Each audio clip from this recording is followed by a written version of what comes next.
No sé si de pronto se dieron cuenta en la imagen con la que iniciamos nuestra clase el día de hoy.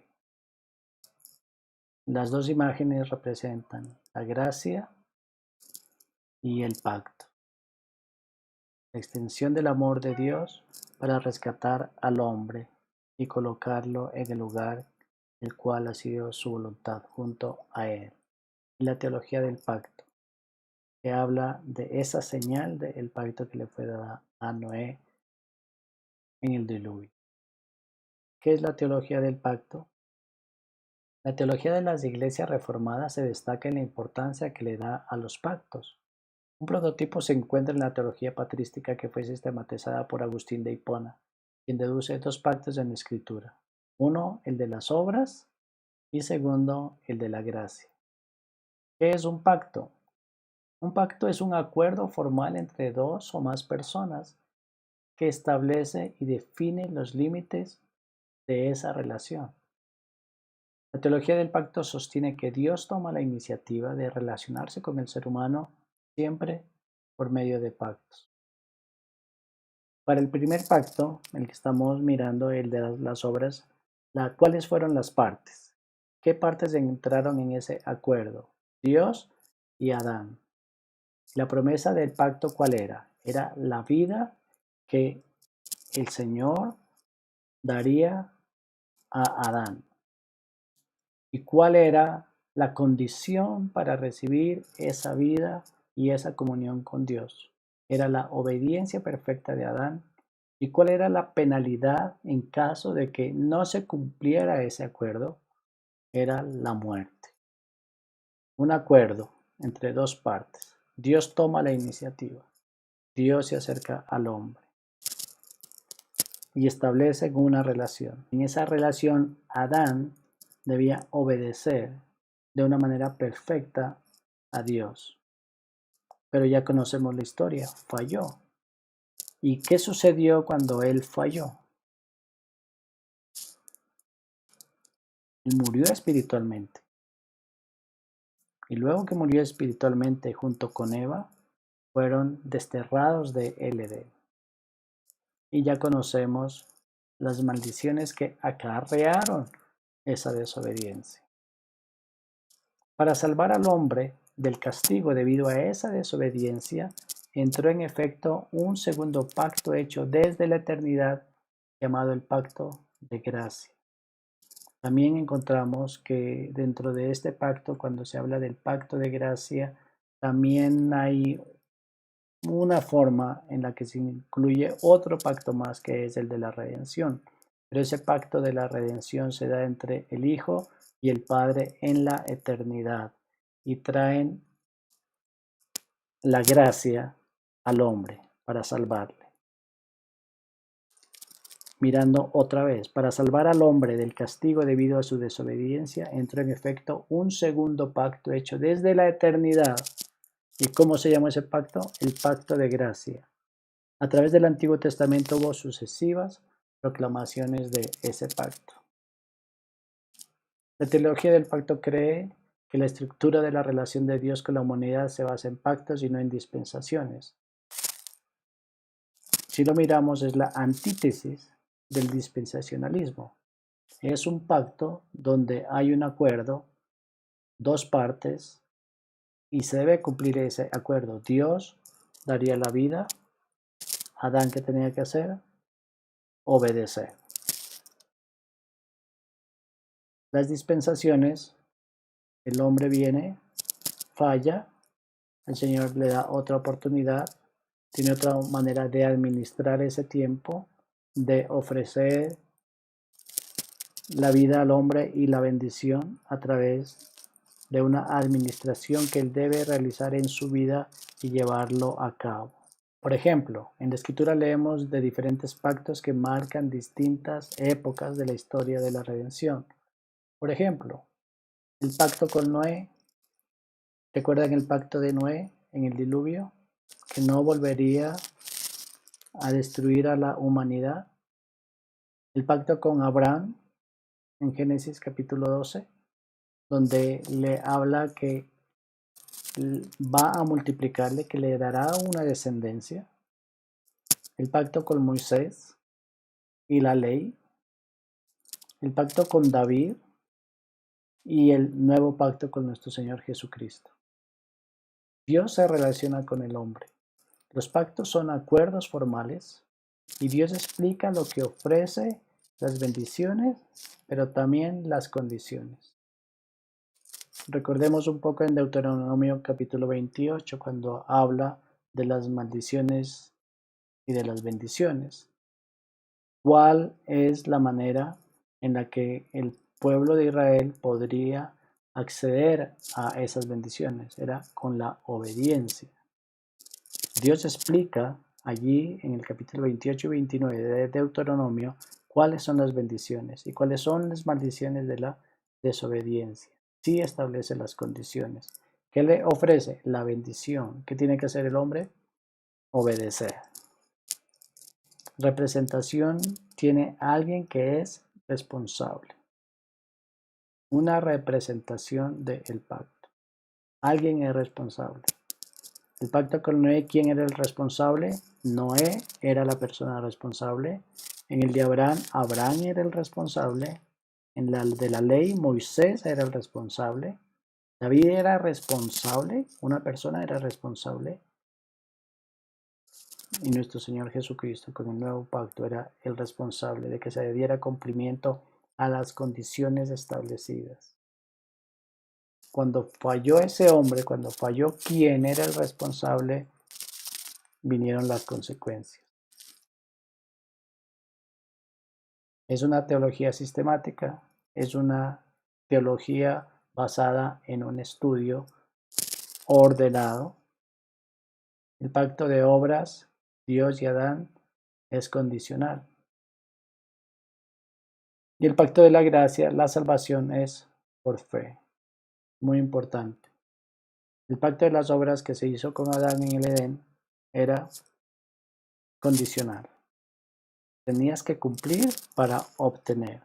El pacto de la gracia, la salvación es por fe, no es por obras. El pacto de la redención, aquí está el que les comentaba hace un momento. El pacto de la redención es un acuerdo en la eternidad entre el Padre y el Hijo. Se pusieron de acuerdo. ¿Quién viene? El Hijo viene y ofrece su vida para darnos salvación. El pacto de la gracia es uno de los pactos fundamentales de la teología del pacto. Antes de la caída, Dios estructuró esa relación con el pacto de las obras. El pacto de las obras establecido en el huerto del Edén fue la promesa que la obediencia perfecta sería premiada con la vida eterna. Pero Adán pecó y rompió ese pacto y fue sometido él y su descendencia a la condenación, a la pena de romper el pacto. Dios en su misericordia instituyó entonces el pacto de la gracia, el cual es la promesa de redención y la vida eterna para aquellos que creerían en el Redentor que les vendría. Ahora, Dios en su misericordia instituyó el pacto de la gracia, el cual es la promesa de la redención y la vida eterna para aquellos que creerían en el Redentor que vendría. El requerimiento de la obediencia perfecta para heredar la vida eterna no es abolido con el pacto de la gracia. Tiene que ser muy claro, el pacto de la gracia es el favor del Señor hacia la humanidad, pero no porque no se esté obedeciendo, sino que es cumplido por Cristo a favor de su pueblo. Ya que ahora somos todos pecadores y nadie puede cumplir la condición perfecta de obediencia que se le debe dar a Dios, entonces Él ofrece su propia vida para que nosotros podamos cumplir y tener esta bendición de nuestra eternidad. El pacto de gracia no anula el pacto de las obras, lo cumple. La teología del pacto enfatiza que solo hay un pacto de gracia y que todos los otros pactos redentivos que encontramos en la Escritura son diferentes administraciones de ese pacto. Algo importante si nosotros podemos analizar acerca de nuestra vida, acerca de nuestro estudio, acerca de nuestra relación con Dios, acerca de nuestra manera de entender la palabra, de recibir estudios de distintas facetas, de distintas formas, de distintos predicadores. Hablamos de dispensaciones y de etapas, pero también hablamos de pactos. Pero lo que pretendemos con la clase es hallar claridad sobre cada uno de estos aspectos. Las dispensaciones son unas y los pactos son otros. Quienes creen en el pacto y establecen que la manera y la voluntad de expresarse con el hombre de Dios es mediante los pactos, vivirá así y los creerá de esa manera. Puntos fuertes de la teología del pacto. Tienen base bíblica. Aparece 275 veces en el Antiguo Testamento la palabra pacto. 33 veces en el Nuevo Testamento. Un solo plan de salvación en toda la Biblia, no cambia. Las bases bíblicas las vimos. El pacto de Noé, que se encuentra en Génesis 6:9. El pacto con Abraham, que se encuentra en Génesis 12. Seguimos leyendo en el Pentateuco y vemos que Dios entra en el pacto con Israel en el Sinaí bajo la mediación de Moisés, Éxodo 19:24. Y más adelante leemos acerca del pacto con David en 2 Samuel, y este pacto a veces lo pensamos, un reino eterno que se le daría. Siempre habrá alguien de su descendencia en el trono. Y nuestro Señor Jesucristo es la raíz de David. Los teólogos del pacto suelen ver un pacto en Edén antes de la caída de Adán. Los primeros capítulos de Génesis no usan la palabra pacto para hablar de la relación entre Dios y Adán, pero hay varios indicios que podía haber sido uno. Este pacto parece mencionarse en Oseas, capítulo 6, versículo 7. Mas ellos como Adán han transgredido el pacto. Esto está en Oseas. No existe la palabra pacto en Génesis, pero a través de la Biblia llegamos al capítulo del profeta Oseas y se menciona, mas ellos, quienes, el pueblo de Israel, como Adán, han transgredido el pacto, haciendo una similitud de la desobediencia del pueblo de Israel, de esta nación, con Adán, quien también transgredió la condición que el Señor le dio para la vida, y fue transgredir ese pacto que se había establecido. Ahora veamos los puntos fuertes de la teología del pacto.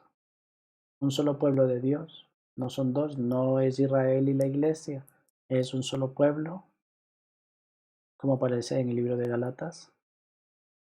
Existe un responsable del cumplimiento de ese pacto, y la sustitución no estaba aboliendo el cumplimiento de la ley, el cumplimiento de las obras, sino lo estaba cumpliendo a través de nuestro Señor Jesucristo.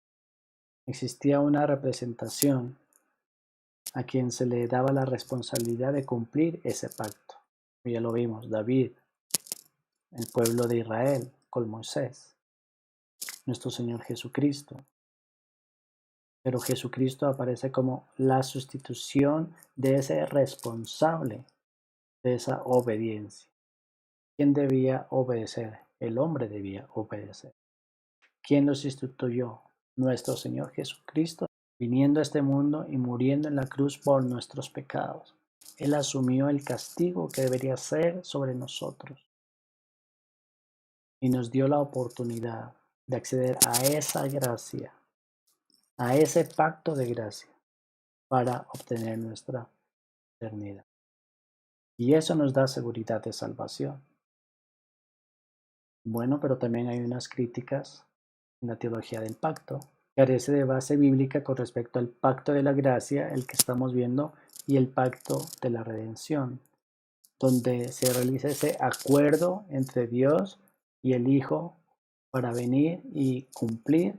No hay una evidencia bíblica donde el Padre se reúne con el Hijo y establecen cómo van a venir a cumplir con la responsabilidad del hombre.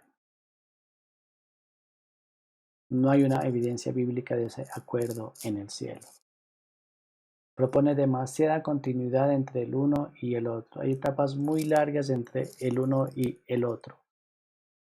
Vamos a ver este cuadro comparativo del dispensacionalismo y de la teología del pacto. Encontramos un asunto, la teología del pacto y la teología dispensacional. Quedó un poco pequeño para verlo con claridad, pero usted lo tiene en sus materiales. Vamos a tratar de leerlo. ¿Cuál es el asunto? Modelo de la historia. ¿Qué dice la teología del pacto? Pacto de las obras con Adán, pacto de la gracia con Cristo a favor de los escogidos. Algunos distinguen entre pacto de la redención con Cristo y pacto de la gracia con el escogido. ¿Qué dice la teología dispensacional? Dividida en dispensaciones, que normalmente son 7, y ya les digo. Modelo de historia, cómo transcurre la vida del hombre a través de la historia. La teología del pacto se establece a través de los pactos, el de las obras y el de la gracia. ¿Cómo transcurre la humanidad, la historia de la humanidad en la teología dispensacional? En dispensaciones en distintas etapas.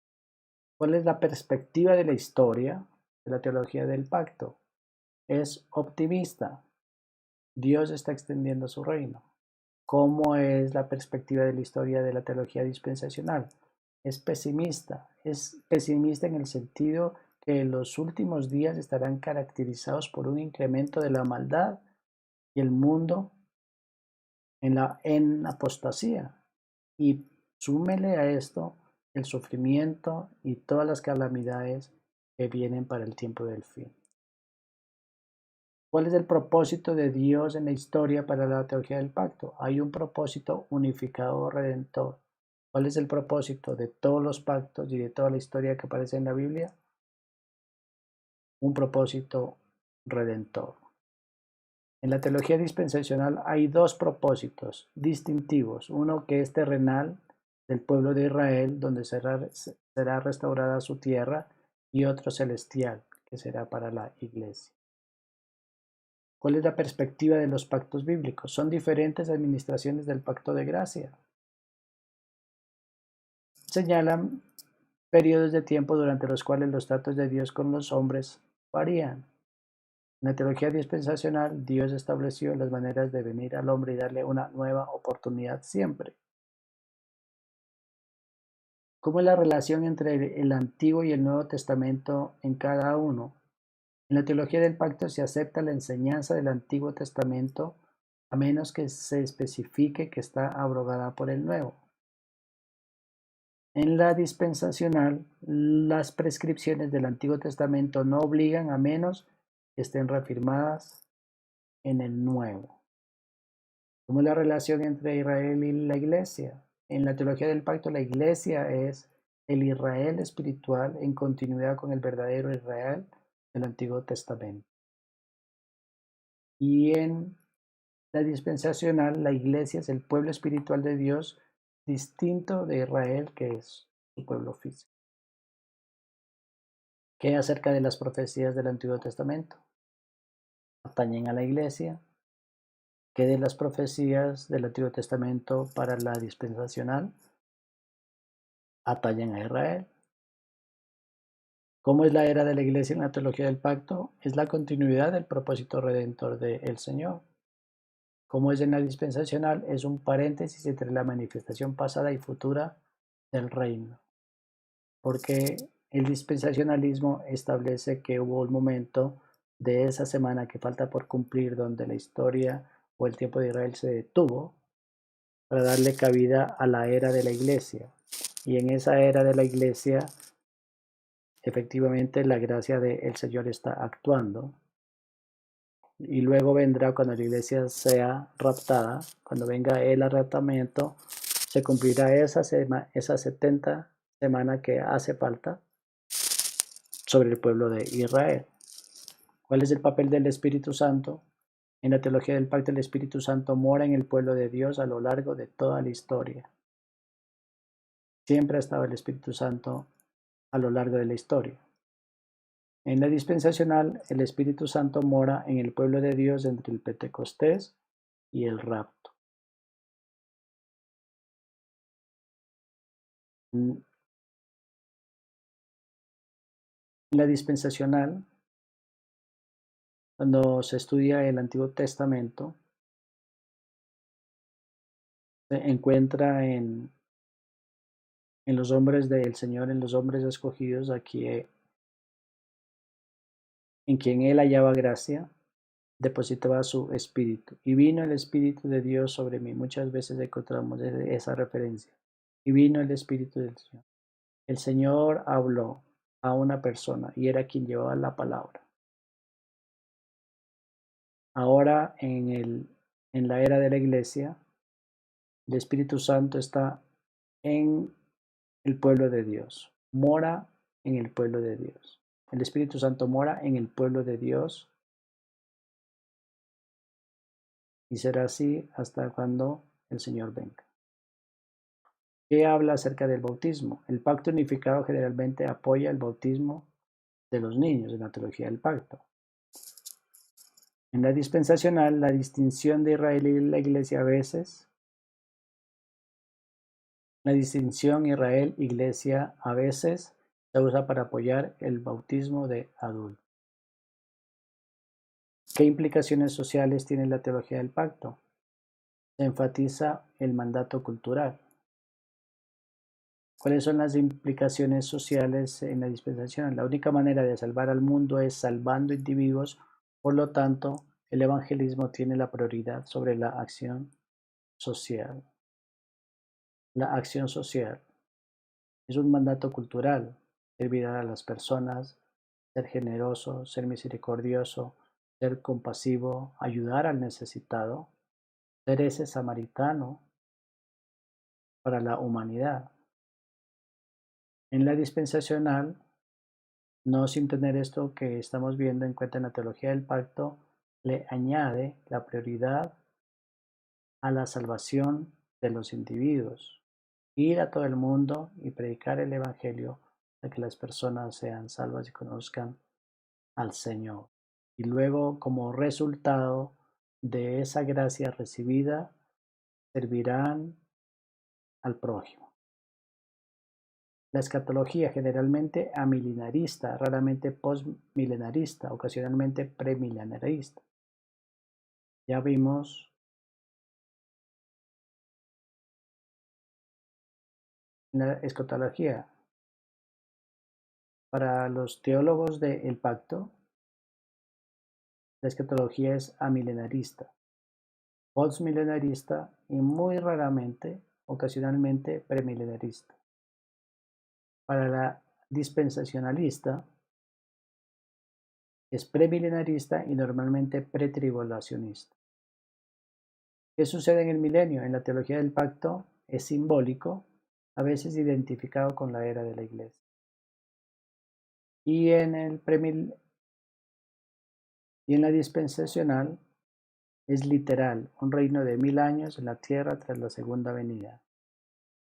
Mirando estos dos puntos finales, ya estamos estableciendo qué interpretación tiene cada uno acerca de los tiempos del fin. Recordemos un poco. Amilenarista.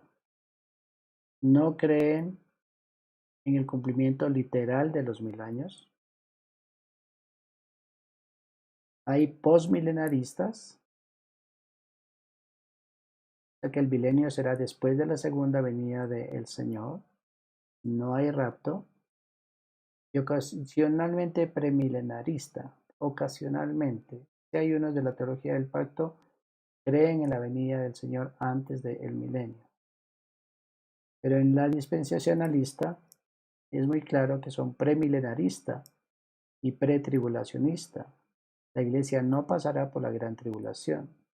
Y el milenio es simbólico, o sea, es no literal, y para la dispensacionalista es literal un reino de 1000 años en la tierra tras la segunda venida. Hasta aquí la clase de dispensacionalismo y la teología del pacto. Vamos a realizar unas conclusiones. Las dispensaciones no son medios para salvación, sino maneras en las que Dios se relaciona con el hombre. Cada dispensación incluye un modelo reconocible de cómo Dios obró con las personas que vivieron en esa dispensación. Ese modelo tiene estos 4 puntos. Una responsabilidad que se le da a quien recibe la administración. Un fracaso. Esa persona puede fallar, puede equivocarse. Un juicio. Por el hecho de haber fallado, tiene un castigo, un juicio. Pero tiene la gracia que le da la oportunidad de seguir adelante. Eso hace la dispensación. El dispensacionalismo como un sistema resulta en una interpretación premilenial de la segunda venida de Cristo y usualmente es una interpretación pretribulacional del arrebatamiento. En resumen, el dispensacionalismo es un sistema teológico que enfatiza la interpretación literal de la profecía bíblica y reconoce una distinción muy clara entre Israel y la Iglesia y organiza la Biblia en diferentes dispensaciones y administraciones. Su base de interpretación son las Escrituras y las etapas de la vida de la raza humana, la profecía de Daniel de las 70 semanas. Falta una semana de esa profecía y es la del pueblo de Israel. La teología del pacto es una manera de leer la Biblia. Trata de explicar cómo las escrituras muestran las diversas maneras en las que Dios se acercó al hombre mediante un pacto. Muestran una sola unidad y cuyo mensaje es la redención del hombre. La teología del pacto es una doctrina sistemática. Hermanos, hasta aquí terminamos esta lección. Nos vemos en la siguiente clase. Que Dios les bendiga.